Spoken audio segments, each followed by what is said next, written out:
اللهم إلى حضرة سيدنا وحبيبنا الرسول سيدنا وآل بيته الكرام والصحابة والقرباء والتابعين وذريته أجمعين وسيدنا حسن البصري سيدنا البغدادي والشيخ عبد القادر الجيلاني والشيخ محمد بن أبي بكر والسلمان العلماني ومولانا الشيخ محمد حاشم بن الله ونبينا على بدره والشيخ محمد كشف الأنوار من هدي إسماعيل والشيخ محمد بن أبي الحبي المكي والشيخ محمد شرف عبد الله البغدادي والشيخ محمد سلمان بن مليا والشيخ محمد سلمان الوزيري والشيخ محمد زين بن عبد الغني البندري وصولهم وقربهم وأن الله يغفر لهم ويرحمهم ويعلي درجاتهم في الجنة ويعيد علينا وعلى أهل بيتنا من بركاتهم وأنوارهم وعلومهم ونفحاتهم وخصوصياتهم وكراماتهم في الدين والدنيا والآخرة ويبارك لنا بأولادنا وذرياتنا ويرزقنا برهم ويحفظهم من فتنة هذا الزمان يا حفيظ يا حفيظ يا حفيظ احفظنا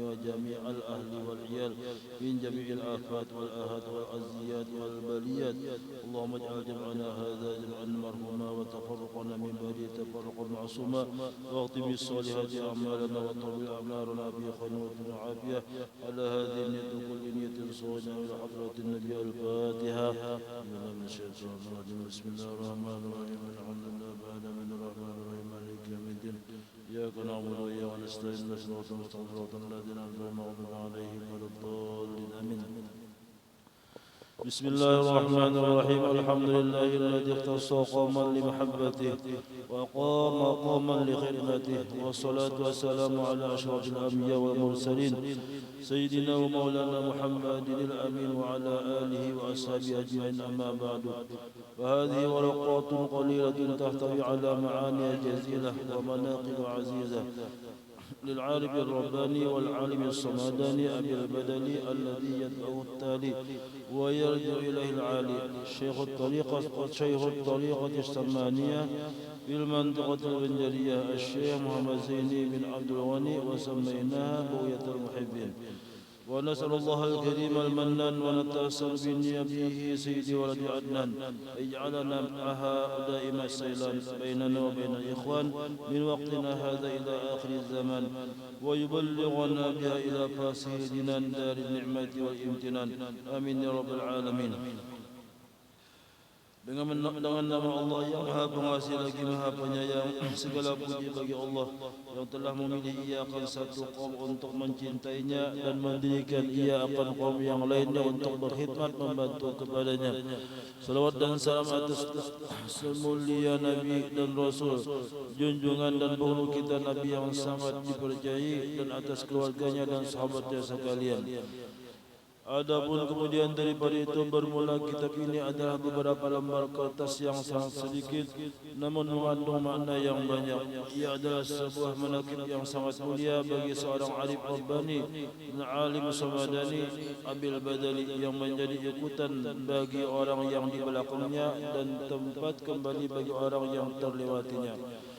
Syekhut Tariqah As-Samaniyah di negeri Banjar itu Syekh Muhammad Zaini bin Abdul Ghani radhiyallahu anhu, dan kami beri nama beberapa lembaran ini dengan nama Bughyatul Muhibbin, yakni suatu yang sangat digemari oleh para pencinta. Dan kita memohon kepada Allah yang amat pemurah lagi amat memberi kurnia, dan juga kita bertawassul dengan Nabi Muhammad SAW agar menjadikan manfaatnya terus mengalir di antara kita dan di antara saudara-saudara kita dari sekarang hingga akhir zaman, dan mengumpulkan akan kita semua ke dalam surga yang luas tempat segala nikmat dan kesenangan. Adapun sebelum kita membaca manaqib wali-wali Allah sebagaimana disebutkan di dalam manaqib Syekh Syed Muhammad bin Abdul Qadir As-Saman Al-Madani, maka hendaklah kita terlebih dahulu berbaik sangka dengan mereka agar kita mendapatkan berkat dan amdad dari mereka, dan hendaklah kita menjauhi dari berburuk sangka kepada mereka kerana mengakibatkan jauh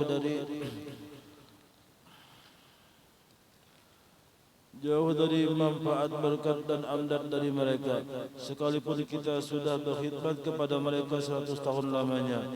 Bermula berbaik sangka kepada Allah Subhanahu wa taala dan Rasulnya dan hamba-hambanya yang salih itu adalah wajib menurut ijma'.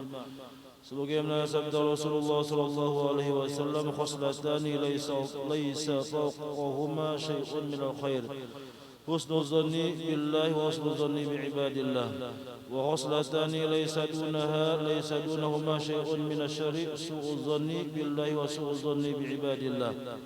Artinya dua perkara yang tiada di atasnya sesuatu yang lebih baik daripadanya, itu baik sangka kepada Allah dan baik sangka kepada hamba-hamba Allah, dan dua perkara yang tiada di bawahnya sesuatu yang lebih jahat daripadanya, yaitu buruk sangka kepada Allah dan buruk sangka kepada hamba-hamba Allah. Dan adapun kelebihan berbaik sangka itu adalah bersangatan banyak, sebagaimana berburuk sangka itu kerugiannya juga amat banyak. Maka cukuplah bagi kita semua bahawa berbaik sangka itu menyebabkan baik kesudahan dan husnul khatimah, dan jahat sangka itu menyebabkan jahat kesudahan atau su'ul khatimah. Dan telah diriwayatkan pula bahawa manakala dibaca manaqib orang-orang salih dan para wali-wali Allah, maka akan diturunkan oleh Allah beberapa rahmat kepada orang yang membacanya dan orang yang hadir mendengarkannya. Maka kita mengharap kepada Allah Subhanahu wa taala, mudah-mudahan dengan membaca manaqib ini Allah Subhanahu wa taala akan menurunkan rahmat yang luas kepada kita sekalian. Amin amin ya rabbal alamin. يا ربي وارحم لشيخنا أبي البدل وصب في قبره الرحمة والنعم بجاه ربنا حسن مقاصدنا واختم بخاتمة الحسنى مع السلام وصل يا ربنا على النبي الهاشمي والآل والصحب والأتباع كلهم. قال الله تعالى والبلد الطيب يخرج نباته بإذن ربه والذي خبث لا يخرج إلا نكدا كذلك نصرف الآيات لقوم يشكرون. Artinya, dan bermula tanah yang baik dan subur itu mengeluarkan ia akan tanaman yang tumbuh subur dengan izin Allah, dan tanah yang tidak subur tidak akan mengeluarkan tanaman kecuali sulit tumbuhnya. Demikianlah seperti apa yang telah kami jelaskan dari ayat-ayat kami kepada orang-orang yang bersyukur. Bermula nasab radhiyallahu anhu dari pihak ayahnya adalah Abdul Ghani bin Abdul Manab bin Muhammad Salman bin Muhammad Sa'ad bin Abdullah bin Alim al-Allamah Mufti Muhammad Khalid bin Alim al-Allamah Khalifah Hasanuddin bin Maulana Syekh Muhammad Arsyad al-Banjari. Dan bermula nasabnya radhiyallahu anhu dari pihak ibunya adalah Masliyah binti Sofiyah binti Iyang binti Muhammad Yusuf bin Alim al-Allamah Mufti Khalid bin Alim al-Allamah Khalifah Hasanuddin bin Maulana Syekh Muhammad Arsyad al-Banjari. Maka bertemulah nasab orang tuanya radhiyallahu anhu pada datuknya yang kelima, yaitu al-Alim al-Allamah Muhammad Mufti Khalid. Dan adalah radhiyallahu anhu ketika di dalam kandungan ibunya, maka ibunya diberi oleh Allah Ta'ala akan anugerah yang agung, akan anugerah, yakni melihat cahaya laksana bulan purnama menuju ke dalam pangkuan ibunya. Dan juga ketika ibunya sedang mengidam, ingin memakan akan sesuatu makanan atau buah-buahan, maka dikabulkan oleh Allah akan keinginannya itu di dalam mimpinya, sehingga keinginannya sudah tidak ada lagi manakala ia bangun dari tidurnya. Dan ketika mendekati masa kelahirannya, pada waktu itu negeri di dalam keadaan kacau balau.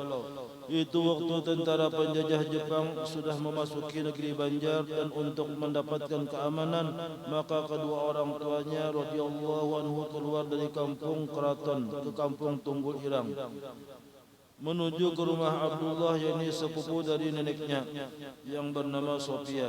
Dan di sanalah mereka tinggal untuk sementara waktu. Dipilih kampung Tunggul Irang seberang itu karena di kampung tersebut tidak pernah dimasuki oleh penjajah sebelumnya. Hal itu terjadi karena adanya seorang ulama yang bernama Tuan Guru Haji Abdul Rahman atau Tuan Guru Haji Adu bin Tuan Guru Haji Zainuddin yang tinggal di sana. Dan ketika beliau radhiyallahu anhu dilahirkan ke dunia dari perut ibunya, yaitu pada sekitar jam 2 malam Arbi'a 27 Muharram 1361 Hijriah atau bertepatan dengan 11 Februari 1942 Miladiah. Ketika itu matanya radhiyallahu anhu hanya terpajam dan tiada ia menangis seperti bayi pada lazimnya, serta tubuhnya pun membiru hingga neneknya pun yang bernama Salbiah mengira kalau cucunya itu akan meninggal dunia. Dan dengan berkat doa dari Tuan Guru Haji Abdul Rahman, maka tubuhnya beliau beransur-ansur merah seperti warna bayi kebiasaan dan tangisnya pun mulai terdengar. Akan tetapi tiadalah beliau itu mau menyusu kepada ibunya, namun hanya mau ia mengisap lidah Tuan Guru Haji Abdul Rahman. Dan setelah beberapa lama diketahuilah bahawa radhiyallahu anhu mau ia menyusu kepada ibunya, manakala tiada ada orang lain di sisi ibunya yang bukan mahram. Dan adalah namanya radhiyallahu anhu ketika masih masa kecilnya, yaitu Qushairi. Kemudian diganti oleh orang tuanya dengan Muhammad Zaini atas permintaan beliau sendiri, karena mengikuti nama seorang ulama besar, yaitu Tuan Guru Haji Ahmad Zaini bin Tuan Guru Haji Abdul Rahman Tunggul Irang. يا رب وارحمني شيخنا أبي البدل وصب في قبره الرحمة والنعم بجاهه ربنا حسن مقاصدنا واختم بخاتمة الإسلام مع السلام وصل يا ربنا على النبي الهاشمي والآل والصحب والأتباع كلهم. قال الله تعالى ألا إن أولياء الله لا خوف عليهم ولا هم يحزنون الذين آمنوا وكانوا يتقون لهم البشرى في الحياة الدنيا وفي الآخرة لا تبديل لكلمات الله ذلك هو الفوز العظيم. Artinya ketahuilah bahawa sesungguhnya wali-wali Allah itu tiada ada ketakutan atas mereka terhadap sesuatu di masa akan datang, dan tiada pula mereka dari saat ke saat bersedih hati terhadap sesuatu yang telah terjadi pada masa yang lampau. Mereka adalah orang-orang yang beriman dan bertakwa. Bagi mereka al-bushra, yakni khabar gembira di kehidupan dunia dan di kehidupan akhirat. Tidak ada perubahan bagi janji Allah, itulah keberuntungan yang besar. Dan halnya radhiyallahu anhu itu sewaktu masa kecilnya termasuk hamba Allah yang mahfuz, yakni yang dipelihara oleh Allah akan dari hal yang tiada terpuji, sebagaimana diriwayatkan bahawa neneknya radhiyallahu anhu yang bernama Salbiah pernah dipesari oleh Tuan Guru Zainal Ilmi bahawa di rumahnya ada seorang yang dipilih oleh Allah agar ia memelihara akan dia, yang tidak lain adalah cucunya sendiri, yaitu Muhammad Zaini radhiyallahu anhu. Dan juga adalah halnya radhiyallahu anhu tidak pernah ihtilam seumur hidup hingga balignya, hanya disebabkan umur. Itu tatkala umur beliau telah mencapai 15 tahun. Dan demikian pula ketika beliau radhiyallahu anhu dibawa oleh salah seorang keluarganya untuk menonton film di bioskop, akan tetapi ternyata listriknya pun padam hingga tidak jadi melihatnya, dan kemudian daripada itu bioskop itu pun runtuh. Dan adalah hal radhiyallahu anhu di masa itu sudah menampakkan khawariqul adat, yakni beberapa perkara yang menyalahi kebiasaan. Setengah daripadanya yaitu telah datang kepadanya seorang kepala gerombolan perampok penganut ilmu yang sesat, dan adalah ia seorang sangat ditakuti oleh masyarakat akan kejahatan dan kekejamannya. Hingga ketika perampok itu bertemu dengan beliau, maka ia meminta kepada beliau agar diluruskan akan itikadnya yang sesat, serta dibimbing oleh beliau untuk bertaubat kepada Allah Subhanahu wa taala. Dan adalah radhiyallahu anhu itu ketika usianya belum mencapai umur baligh sering mendapat bisyarah, yakni berita gembira berupa mimpi yang baik. Di antaranya pada suatu malam Jumat beliau bermimpi melihat sebuah kapal besar. Pada dinding kapal itu bertuliskan Safinatul Aulia, dan di depan pintu kapal itu telah berdiri seorang penjaga yang berpakaian baju jubah putih. Dan ketika beliau ingin masuk ke dalam kapal itu, maka ia ditegah oleh penjaga kapal tersebut dan adalah mimpinya radhiyallahu anhu itu berulang-ulang setiap malam Jumat hingga 3 kali berturut-turut. Dan pada mimpi yang ketiga beliau dipersilakan untuk memasuki kapal tersebut hingga bertemu dengan beberapa orang waliullah. Di antaranya ada seorang habib yang bernama Habib Abdullah Barakbah. Dan adalah radhiyallahu anhu pernah pula bermimpi bertemu dengan 2 cucu Rasulullah sallallahu alaihi wasallam yang bernama Hasan dan Husin radhiyallahu anhuma, yang membawakan baju jubah putih lengkap dengan surbannya hingga memakaikan oleh keduanya akan pakaian itu kepadanya, serta memberi nama oleh keduanya akan beliau radhiyallahu anhu dengan nama Zainal Abidin atau perhiasan cantik bagi ahli ibadah. Dan adalah radhiyallahu anhu itu seorang yang sering bermimpi bertemu dengan Rasulullah sallallahu alaihi wasallam. Di antaranya pernah bermimpi seakan-akan diri beliau radhiyallahu anhu itu seorang bayi yang berada di dalam pangkuan baginda Rasulullah sallallahu alaihi wasallam. Dan adalah beliau radhiyallahu anhu sering pula liqa, yakni bertemu dengan Rasulullah sallallahu alaihi wasallam secara yaqadzah atau di waktu bangun. Dan adalah radhiyallahu anhu itu di masa mudanya sudah mendapat anugerah dari Allah berupa kasyaf hissi, yakni melihat yang tidak dapat dilihat dengan mata kepala, seperti melihat sesuatu yang jauh atau yang tersembunyi di dalam hati, bahkan kepada sesuatu hal yang belum terjadi sekalipun. Dan adalah radhiyallahu anhu itu senang beruzlah, yakni menjauhi diri banyak bergaul dengan manusia. Hal ini dilakukan beliau adalah dengan berbagai cara, di antaranya dengan siahah, pergi ke hutan-hutan, dan ketika siahah itulah batu-batuan dan tumbuh-tumbuhan memberi salam dengan menyatakan bahwasanya beliau radhiyallahu anhu adalah seorang waliullah, serta menyatakan nama dan khasiat dari tumbuh-tumbuhan itu. Akan tetapi beliau tiada memperdulikan akan itu semua karena tidak mau ia terhijab dari Allah Subhanahu wa taala. Dan sebagaimana yang dikhabarkan oleh Tuan Guru Haji Abdul Muin dari kampung Dalam Pagar, bahwa ketika seorang waliullah yang bernama Habib Ahmad bin Muhammad Segap Semarang yang datang berkunjung ke rumah Tuan Guru Haji Badruddin, maka banyaklah orang yang datang menemui Habib tersebut. Dan ketika beliau radhiyallahu anhu sedang bersama dengan Habib, datanglah seorang ulama yang ingin bersalaman dengan Habib tersebut. Maka Habib menyuruhnya untuk terlebih dahulu bersalaman kepada beliau radhiyallahu anhu seraya berucap, "Cium tangan Zaini, cium tangan Zaini. Ini kutub cilik. Ini kutub cilik." Maka menciumlah ulama tersebut akan tangan beliau radhiyallahu anhu.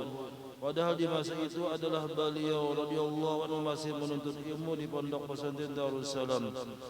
Ya Rabbi warham li Syekhina Abil Badali wa subba fi qabrihi rahmatan wan ni'ami bijahi ya Rabbana hasil maqasidana waqtim bi khatimati husna ma'a salami wa salli ya Rabbana ala an-nabi al-hasimi wal ali wa sahbihi wal atli kullihim.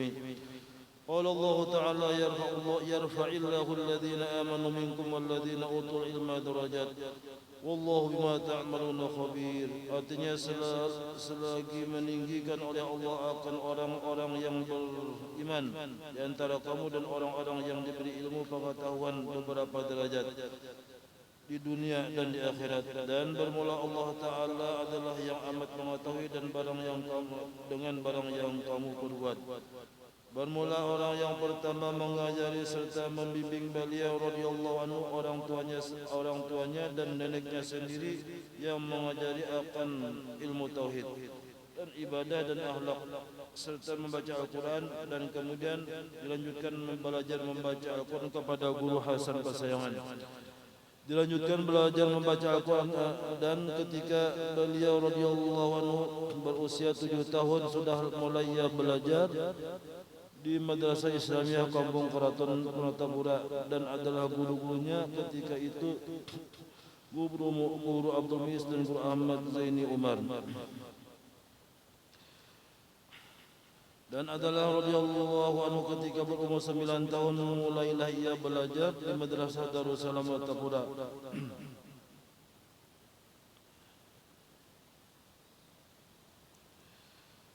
Dan bermula guru pembimbingnya radhiyallahu anhu yang pertama secara rohani adalah al-alim al-allamah Datu Ali Junaid Nurraw bin alim al-fadil Qadi Muhammad Amin bil alim al-allamah Mufti Haji Jamaluddin bin Maulana Syekh Muhammad Arsyad Al-Banjari yang membimbing beliau untuk berguru kepada al-alim al-fadil Haji Muhammad Gadung.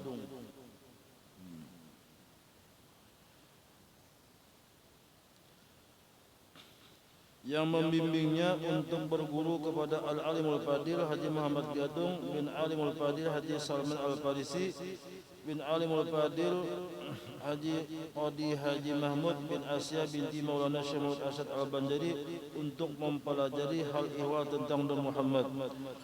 Dan adalah Syekh Murabbi Mursyid atau yang membimbing beliau secara khusus dalam menjalani tarbiyat sufiyah, yakni Al-Alim Syekh Muhammad Syarauddin Abdan Bangil dan Kiai Tu Bagus Muhammad Palak Bogor, dan Alim Al-Allama Syekh Sayyid Muhammad Amin Al-Qutbi Al-Maki. Hingga kemudian Al-Alim Al-Allama Syekh Muhammad Amin Al-Qutbi Al-Maki menyerahkan beliau radhiyallahu anhu kepada Maulana Syekh Muhammad Arsyad Al-Banjari radhiyallahu anhu secara rohani, hingga Maulana Syekh Muhammad Arsyad Al-Banjari menyerahkan beliau ke bawah bimbingan Sayyidul Wujud Rasulullah sallallahu alaihi wasallam. Dan adalah beliau itu seorang cerdas, semua ilmu dikuasai beliau, ilmu zahir ataupun ilmu batin, tidak terkecuali ilmu alat seperti ilmu nahwu dan tasrif dan mantik dan balaghah dan tajwid maupun ilmu arud. Dan kecerdasan beliau di dalam memahami ilmu sangatlah tinggi. Ilmu zahir dapat dihubungkan kepada ilmu batin, bahkan ilmu alat sekalipun dapat dipahamnya menjadi ilmu sufi. Semua itu menunjukkan bahawa beliau itu adalah seorang yang at-tabakhur fil ulum, yakni ilmunya seperti lautan. Dan beliau seorang yang hafiz Al-Quran, juga hafiz beberapa matan ilmu dan kitab-kitab agama, di antaranya matan Alfiyah Ibnu Malik dan tafsir Al-Quran lil imamainil jalilaini, yakni tafsir Jalalain, dan kitab Bajuri Khasyah Fathul Qarib. Sedangkan guru-guru taklim dan guru-guru tabaruknya itu amatlah banyak, yang menurutnya hampir mencapai 200 orang guru. Di antaranya adalah Al-Alim Al-Allamah Al-Qutub As-Sayyid Abdul Qadir Arbar dan Alim Al-Allamah Sayyid Hasan bin Muhammad Al-Mashad, dan Al-Alim Al-Allamah Sayyid Hasan bin Muhammad Al-Maki, dan Al-Alim Al-Allamah Sayyid Muhammad bin Alwi Al-Maliki, dan Al-Alim Al-Allamah Syekh Zakaria bin Abdullah, Al-Alim Al-Allamah Syekh Yasin Al-Qadani, dan Al-Alim Al-Allamah Syekh Ismail Al-Yamani radhiyallahu anhum. Dan dari mereka inilah beliau banyak mendapatkan sanad dan ijazah ilmu dan amal selain ilmu dan amal, selain dari guru dan murabinya sendiri. Dan adalah beliau itu memulai masa bidayahnya hingga masa nihayahnya seorang yang sangat kuat mujahadah, baik dalam menuntut ilmu agama hingga dalam ibadah sekalipun. Bahkan ketika kehidupan keluarganya sangatlah berkekurangan, itu ketika masih bersekolah di pesantren Darussalam. Ketika itu apabila hujan turun, maka hujan masuk dari atap rumahnya, sehingga beliau sekeluarga hanya dapat berkumpul pada satu penjuru rumahnya yang tidak terkena air hujan untuk bernaung. Dan terkadang beliau sekeluarga dalam sehari hanya makan makanan dengan satu bungkus nasi yang dibagi untuk 4 orang. Dan terkadang hanya makan gadabung pisang saja. Dan ketika itu pula ia hanya memiliki selembar pakaian saja. Dan adalah beliau radhiyallahu anhu di masa itu pernah ditawari oleh neneknya 2 pilihan antara menuntut ilmu agama atau bekerja. Akan tetapi beliau lebih memilih mengkhususkan dirinya untuk menuntut ilmu agama daripada bekerja. bahkan adalah tidak pernah bahkan beliau tidak pernah bersekolah umum walaupun hanya sehari. Ya Rabbi warham li Syekhina Abil Badali wa subba fi qabrihi rahmata wa ni'ami bi jahi Rabbana hasil maqasidana waqtim bi khatimati wastama'a salami wa salli ya Rabbana ala nabi al-hasimi wal ali was sahbi wal atba'i kullihim wa sallallahu ala sayyidina Muhammad wa ala alihi wa sahbihi wa sallam alhamdulillahi rabbil alamin al-Fatiha. Bismillah.